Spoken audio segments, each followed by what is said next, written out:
को parts of speech का verb जो है बताने जा रहा हूँ। ऐसे ट्रिक से मैं आप लोगों को वर्ब के बारे में बताऊंगा कि इंग्लिश पढ़ना आपको काफ़ी इजी बन जाएगा और मैं आपको इंग्लिश सिखा के ही छोड़ूंगा। देखिए वर्ब जिसके समझ। Good evening everyone. मैं इसके प्रीवियस क्लासेज में आप लोगों को अपलोड कर दिया हूँ पार्ट्स ऑफ स्पीच का नाउन और प्रोनाउन। उसको आप लोग भली भांति ढंग से देख लीजिएगा और उसके बाद वर्ब को देखिएगा तो आप लोगों को अंग्रेजी बिल्कुल चुटकियों में सिखा दूंगा और आप लोग इसको सीख करके बिल्कुल आपकी जो हर शंकाएं हैं दूर हो जाएंगी और आप इंग्लिश के कम्युनिकेट करने में कहीं पे हेजिटेट फील नहीं करेंगे। मैंने इसके प्रीवियस में नाउन और प्रोनाउन का वीडियो डाल दिया हूं, उसको आप लोग देख लीजिएगा और वर्ब को देखिए, आसानी से सीखिए। देखिए वर्ब का मतलब होता है बेटा एक्शन। एक्शन आप जानते हो और एक्शन का भी मतलब क्या होता है फिजिकल।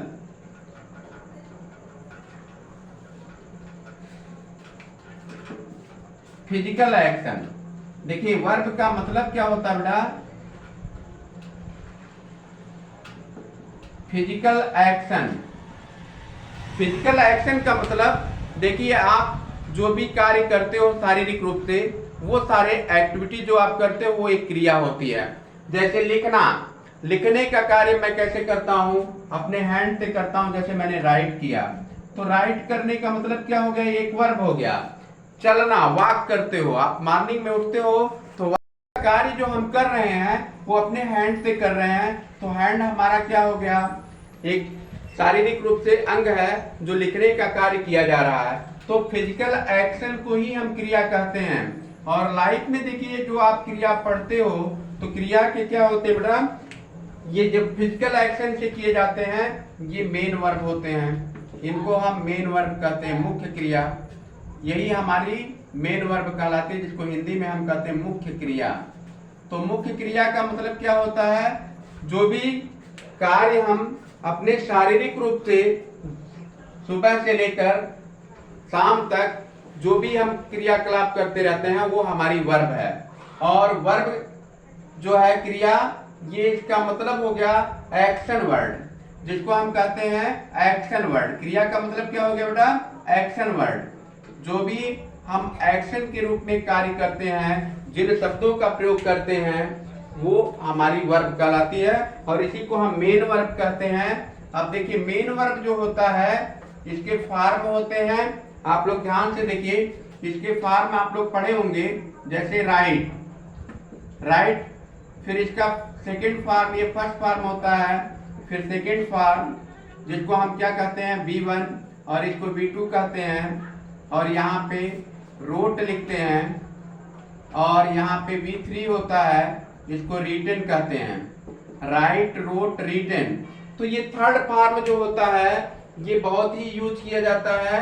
इसके बाद देखिए हमारे मुख्य रूप से ये थ्री फॉर्म का प्रयोग ही बहुत ही हर जगहों पे सेंटेंस बनाने के रूप में किया जाता है। और इसका मतलब होता है ये प्रेजेंट में यूज किया जाता है, प्रेजेंट में, और इसे हम पास्ट में यूज करते हैं और इसे हम परफेक्ट में यूज करते हैं। ये परफेक्ट टेंस में यूज किया जाता है और ये प्रेजेंट में, ये पास्ट में, परफेक्ट में। और यहाँ पे देखिए वर्ब के फर्स्ट फॉर्म में आईएनजी जोड़ देते हैं तो हमारा वर्ब का चौथा फॉर्म बन जाता है। जैसे राइटिंग, क्या हो जाता है बेटा, राइटिंग, ये बिफोर हो जाता है। और फिर वर्ब के फर्स्ट फॉर्म में हम यस, ईएस अथवा आईईएस लगा देते हैं तो हमारा हो जाता है B5। ये वर्ब का पांचवा भाग हो जाता है। जैसे राइट में हमने लगा दिया राइट। तो इस तरीके से मेन तीन फॉर्मों का हम यूज करते हैं, राइट, रोट, रिटन।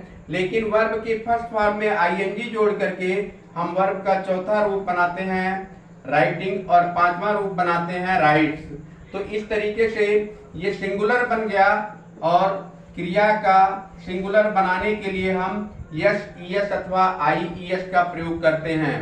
देखिए नाउन को जब हम प्लूरल बनाएंगे तो उसमें यस या ईएस जोड़ेंगे तो प्लूरल बनेगा, लेकिन वर्ब में हम यस, ईएस और आईईएस जोड़ते हैं तो सिंगुलर बनता है।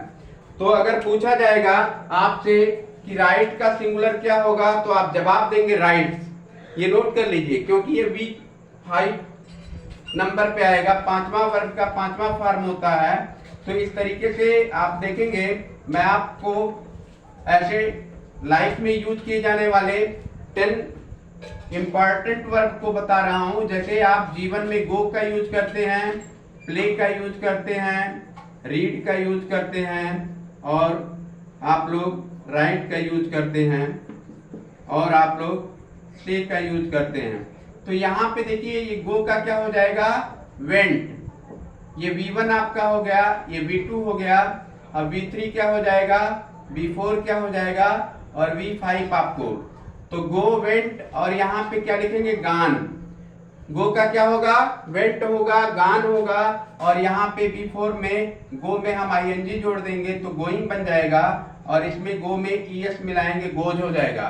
तो आप पढ़ेंगे गो, वेंट, गान, गोइंग, गोज। इस तरीके से वर्ब के 5 फॉर्म आपको लाइफ में हमेशा याद होना चाहिए। किसी भी सेंटेंस को बनाने के लिए हम इनका अगर ज्ञान हमें है तो हम निसंदेह कहीं पे किसी भी सेंटेंस का ट्रांसलेट आसानी से कर लेंगे। गो, वेंट, गान, गोइंग, गोज। ऐसे प्ले का होगा, played, play, played, played, playing. आप लिखेंगे प्लेइंग लिखेंगे, और यहाँ पे प्लेज हो जाएगा। तो ये फर्स्ट फॉर्म आपका क्या है, प्ले। सेकेंड फॉर्म आपका क्या हो गया, प्लेड। थर्ड फॉर्म आपका हो गया, प्लेड, और ING फॉर्म आपका V4 हो गया। फोर्थ फॉर्म प्लेइंग, और फिफ्थ फॉर्म आपका प्लेज हो गया। इसी तरीके से रीड का क्या होता है, रीड, रीड, और रीडिंग होता है। इसमें फर्स्ट, सेकेंड, थर्ड फॉर्म में कोई परिवर्तन नहीं होता, स्पेलिंग सेम होती है। और यहाँ पे फिफ्थ फॉर्म आपका रीड्स हो जाता है। ऐसे राइट में लिखते हैं, राइट, रोट, रिटन, रिटन लिखते हैं आप, और यहाँ पे राइटिंग हो जाता है आपका, और यहाँ पे राइट्स लिखते हैं। तो इन शब्दों का आप प्रतिदिन यूज करते हैं। सुबह उठते हैं तो कहीं न कहीं जाना होता है, किसी को कुछ न कुछ बच्चों को खेलना होता है, कुछ न कुछ पढ़ना होता है। जो लोग नहीं स्कूल जाते हैं वो तो अखबार ही पढ़ते हैं। पढ़ने का काम आप प्रतिदिन अपनी लाइफ में यूज करते हैं। कुछ न कुछ लिखते हैं, नहीं कुछ तो दुकान से सामान लाते हैं, उसको भी अपनी डायरी में आप लोग नोट करते होंगे। तो पढ़े लिखे और अनपढ़ सभी लोग कुछ न कुछ लिखने का अपनी डेली लाइफ में यूज करते हैं। और से का मतलब कुछ न कुछ कहते हैं। से का होगा से, सेड, सेड, सेइंग, और यहाँ पे सेड लिखेंगे। तो इस तरीके से हम क्रिया का जो है ये मेन वर्ब का हम फॉर्म बनाते हैं। क्योंकि देखिए, कोई भी एक्शन जो होता है, मैंने बताया आपको, फिजिकल जो एक्शन होता है, ये फिजिकल एक्शन क्या होता है, फॉर्म में होता है। जब तक आप फिजिकल एक्शन कोई भी करते हो और वो फॉर्म में नहीं होगा, तो आप समझ लीजिए आप किसी भी सेंटेंस का क्रिएशन नहीं कर सकते हैं। क्योंकि किसी भी सेंटेंस का निर्माण करने के लिए क्रिया के फॉर्म की आवश्यकता होती है, और क्रिया कभी भी साइलेंट नहीं बैठी रहती है, वो फॉर्म में होती है। जैसे वह जाता है तो आपने वह लिखा थर्ड पर्सन, तो आपने सीधे यूज कर लिया ही गोज। वह जाता है तो ही गोज हो गया। मैं जाता हूं तो आपने लिख दिया आई गो। वे गए तो यहाँ पे हो गया दे वेंट। आपने लिखा वह जा चुका है तो ही हैज गॉन हो गया, और वह जा रहा है तो आप लिखोगे ही इज गोइंग। तो इस तरीके से आप हमेशा क्रिया को सेंटेंस के अनुसार अपने फॉर्म में यूज करते रहते हैं, और जब आपको ये फॉर्म यूज हो जाएगा तो आप चुटकियों में एकदम ट्रांसलेट करते जाएंगे। आप किसी भी सेंटेंस को कोई बोलता है तो सीखने और लिखने में कहीं से कोई डाउट नहीं होगा। तो क्रिया के मेन वर्ब को आप फिजिकल एक्शन कहते हैं, और लाइफ में फिजिकल एक्शन हर कोई करता है। तो आप लोग इसको थोड़ा गौर से देखिएगा और यूज कीजिएगा, तो आपको बेहतर ढंग से समझ में आएगा, कहीं से कोई संदेह नहीं बचेगा आपका। इसके बाद देखिए, मैं अब आपको बता रहा हूं सहायक क्रिया। देखिए, जब फिजिकल एक्शन होते हैं तो आदमी को अपनी सहायता लेनी होती है, तो ये क्या होता है, हेल्पिंग वर्ब। हेल्पिंग वर्ब आज बताएंगे, बता दीजिए, या मैं किसी ट्रांसलेट को दे रहा हूं। हेल्पिंग वर्ब को मैं बताऊंगा कल आप लोगों को। आप लोग मेन वर्ब के बारे में समझ लीजिए, और हेल्पिंग वर्ब इसके बाद में कल मैं इसका वीडियो बनाऊंगा, आप लोग देखिएगा। अब मेन वर्ब में जैसे देख लीजिए, लिखा गया है राधा, राधा खाना पकाती है। तो देखिए यहाँ पे आपने लिखा, फिर राधा खाना पकाई, राधा खाना पकाई, मोहन बाजार गया है, सीमा स्नान कर रही है। तो देखिए ये सब सेंटेंस आपको प्रतिदिन यूज होते हैं और देखते हैं आप। तो यहाँ पे राधा खाना पकाती है, तो यहाँ पे सिंगुलर नंबर यूज करेंगे, राधा, और कुक का आप कुक्स लगा देंगे और द फूड लिखेंगे, तो आपका ट्रांसलेशन तैयार हो जाएगा।